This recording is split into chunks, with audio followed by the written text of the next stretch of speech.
तो का हाल बा भाई। आज के मैच बाटे पारापारी और धाराधारी के बीच, तो हम लेके चला तनी इस सिलसिला टॉस के। तो आई देखावा तनी हम कैमरा। अरे साला तोरा दोसर कपड़ा ना मिलल है ई साले ई न्यूज़पेपर पहन के चलैला हमने ऐसा देखा साले जुड़ते नहीं कपड़ा पहनेला ये साले न्यूज़पेपर है तो काती है हैं बुझाते कथी है पर पूरा इंग्लैंड से लेके पाकिस्तान से लेके पूरा पर छाप है। हमर लाड़वा पाकिस्तान के छाप चुप चुप चुप अरे हमर लाड़वा चुप हई ड्रेस व्रेस पहिना ही निकल आई खेले आ गेल हई देखा तोरा हमनी के खेल नहीं आनी कौन ना चिन्हता कमेंटेटर है ना बुझाता। तो आई भैया हम पारापारी के कप्तान बौखलाल आई धाराधारी के कप्तान चौकलाल हम देखावा तनी लोग के बीच के टॉस। आ देखिए अब टॉस उछाला जाता हेड ले देखी टेल दे चला हम हेडे रही और ये हम क्या देख रहे हैं हेड डालबा हाँ हेड डालबा तेल आइलो न हेलो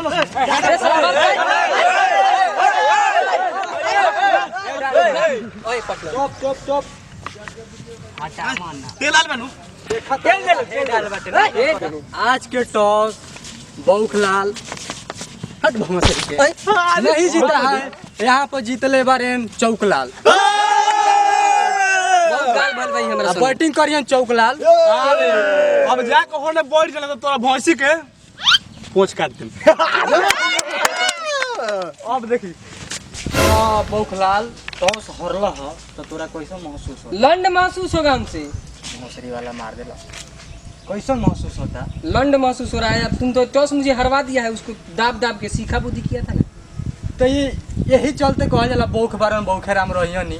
तो आज हम लावतानी चौकलाल से। चल चौकलाल हां तोरा टॉसवा जीत के कितना मजा होता? अरे हम जीतल ला रहे तो तू जीतवा देले हो।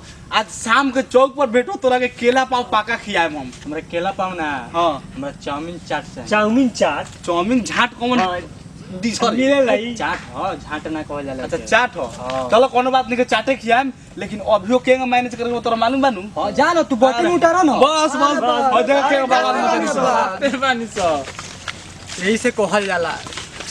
का कही हम आई देखाओ तेरा कनियन होने जाला है। साला जाता रहे ना साला एगो तो ड्रेस ना रखलस घाम इतना लागता तू साला टॉस हार गेल रही फीलिंग कहां हो? जो ना पानी अगले मैच में ए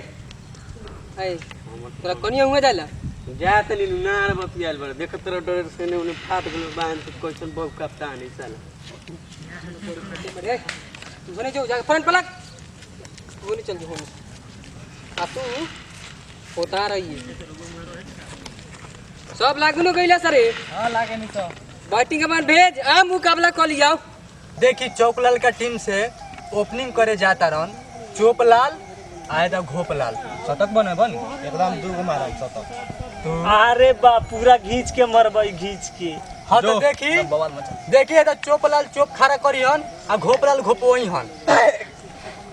अरे मतलब अरे घोप के या हां तो देखी ओपनिंग जाता रे लोग जा लोगन आ लड़ा ले हां जा लोगन जा जा जा जा उखाड़ के ये लोगन।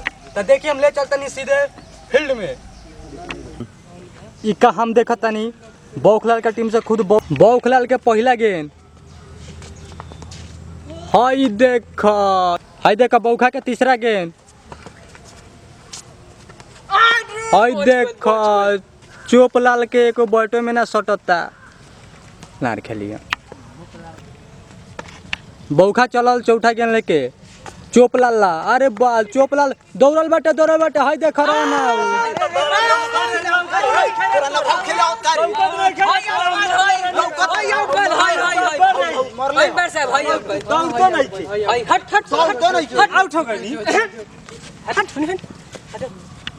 चोपलाल चोप खड़ा ना कलन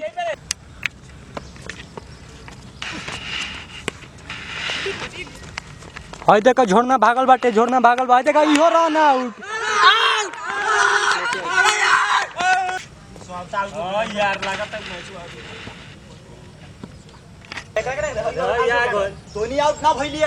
हाय देखे के धाराधारी टीम के कप्तान चौकलाल आवता रन खेले जाता लोग झाट उगाड़ चलैला लोग ए भाई सुन ना जाता नु कम से कम 60 70 रन मार के ही हमर लड़वा रन मार का तू तो उखाड़ ले जाके फील्डवा पर चौकलाल तरन चौकलाल खिसिया के एकदम लागता कि 100-200 मरी हन। धर गेंदा अब बड़ा चौकवा के नाम जे ले तरन सन ओकरा चौक में पूरा घुसा दिए भीतर। चौक में कहत हाँ लागता कि जाके चौकलाल 200-300 रन मरी हन।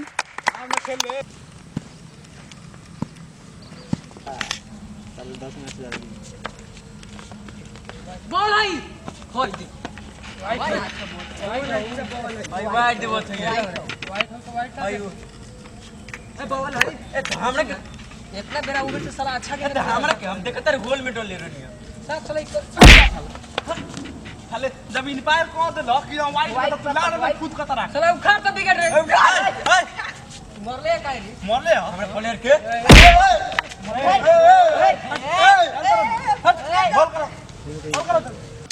चल चल चल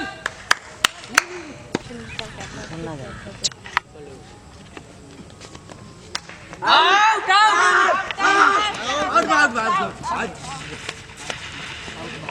साला जो खारी लेलक भीतर के भीतर ये लेतरा सब हट गए आराम से सटावा सिंगल लो उतरे के दौड़ा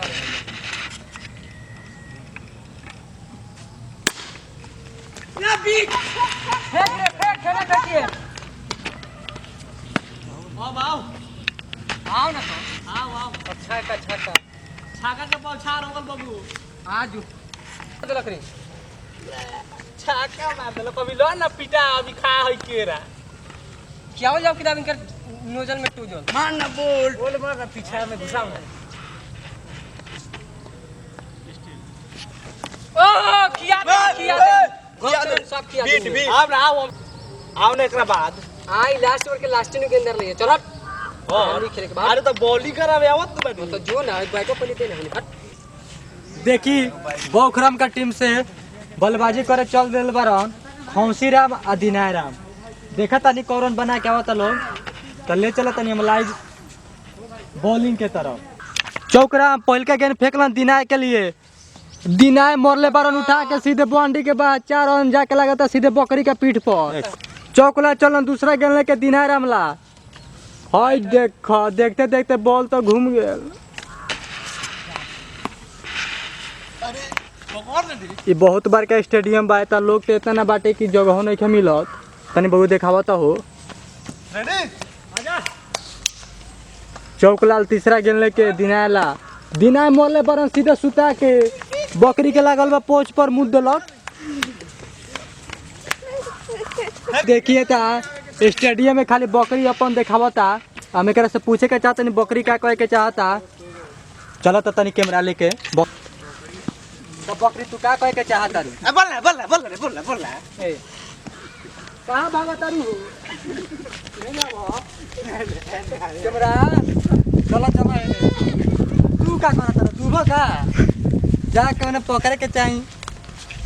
चौकलाल चलम पांचवा गेंद लेके खौसी ला अरे बा खौसी तो मलबा खौसिया के ये धीरा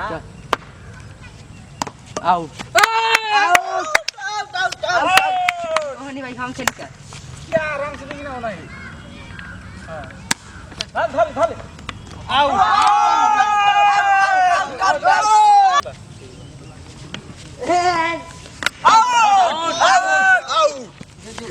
वाह तो 5000 बॉल करा देला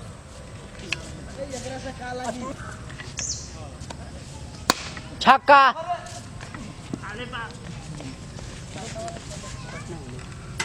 काका मारे के बाद साप अमुआनी फाड़ दे बल